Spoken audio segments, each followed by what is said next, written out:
13 वो हमारी पत्नी है, शिवानी। वो एडवोकेसी पार्टनर है तो हम तुम्हारे लाइफ पार्टनर है। तुम्हें जो भी बात शेयर करनी है हमसे करो, आवेश ने गुस्से में जवाब दिया।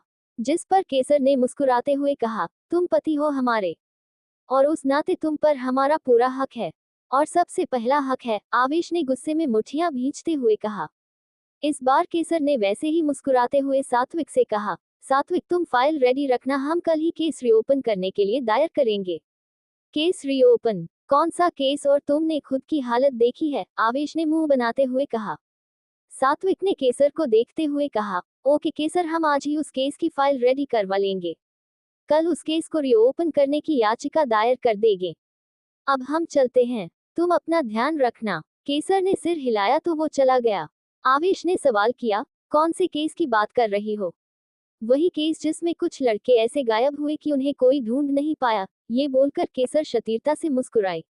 जिस पर आवेश ने उसे बाजू से पकड़कर गुस्से में कहा, तुम हमारे खिलाफ केस लड़ोगी?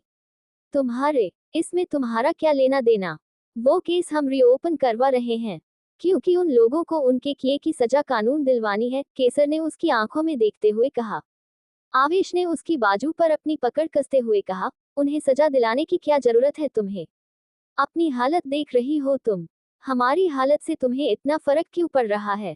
तुम तो हमसे नफरत करते हो, केसर ने उसका हाथ हटाने की कोशिश करते हुए कहा। उसकी बात सुनकर आवेश ने गुस्से में कहा, ये हमने तुमसे कब कहा कि हम तुमसे नफरत करते हैं? हम तुम्हें अपनी पत्नी समझते हैं। पहली बात, प्यार नहीं करते हम तुमसे, पर नफरत भी नहीं करते। दूसरी बात, तुम अब वकालत नहीं करोगी। तुम अब होम मिनिस्टर की पत्नी हो, इसलिए इन सब मामलों से दूर रहो। क्यों? होम मिनिस्टर की पत्नी है तो क्या होम मिनिस्टर हमारे ऊपर हुक्म चलाएगा?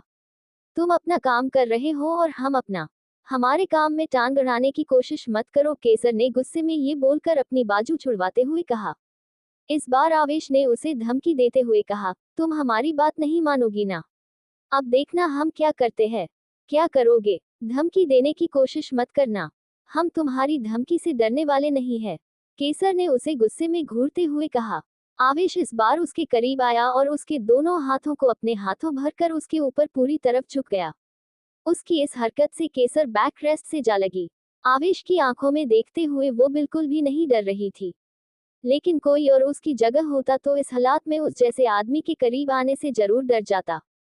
आवेश ने उसकी आंखों में देखते हुए तिरछा मुस्कुरा कर कहा, तुम हमारी पत्नी हो और पति अपनी पत्नी के साथ कुछ भी कर सकता है।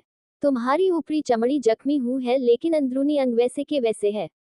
हम तुम्हें इस हालत होने के बाद भी तुम्हारे अंदर समाने से पहले एक बार नहीं सोचेंगे। है इसके लिए भी सजा मिल सकती है। तुम्हारे साथ जबरदस्ती करोगे तो हम चुप बैठेंगे, केसर ने गुस्से में जवाब देते हुए कहा। क्राइम भी एक मैरिटल रेप करोगे को क्राइम तब माना जाता है जब उसमें ये सब शामिल हो। इस पर आवेश ने उसके दोनों हाथों को अपने एक हाथ में भर लिया। वो अपना फ्री हाथ उसके गाल पर रखकर मुस्कुराते हुए बोला, तो क्या हम तुम्हें बोलने लायक छोड़ेंगे क्या? तुम इस वक्त हॉस्पिटल में हो, हम तुम्हें एक इंजेक्शन दिलवाएंगे जिससे तुम अपना होश पूरी तरह खो दोगी और हम तुम्हारे साथ कुछ भी करेंगे तो तुम्हें पता भी नहीं चलेगा।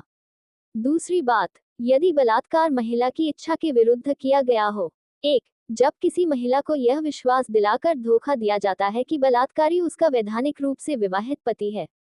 2, 16 वर्ष से कम आयु की महिलाओं की सहमति से या बिना सहमति के यौन संबंध। 3, जब कोई महिला सहमति व्यक्त करने में असमर्थ हो। 4, आवेश की ये सब बातें सुनकर केसर ने गुस्से में कहा, आप कानून का गलत फायदा उठाएंगे। जब कानून से शादी की हो तो उसका फायदा उठाया पड़ता ही है और हम ऐसा तब करेंगे जब तुम हमारी बात नहीं मानो।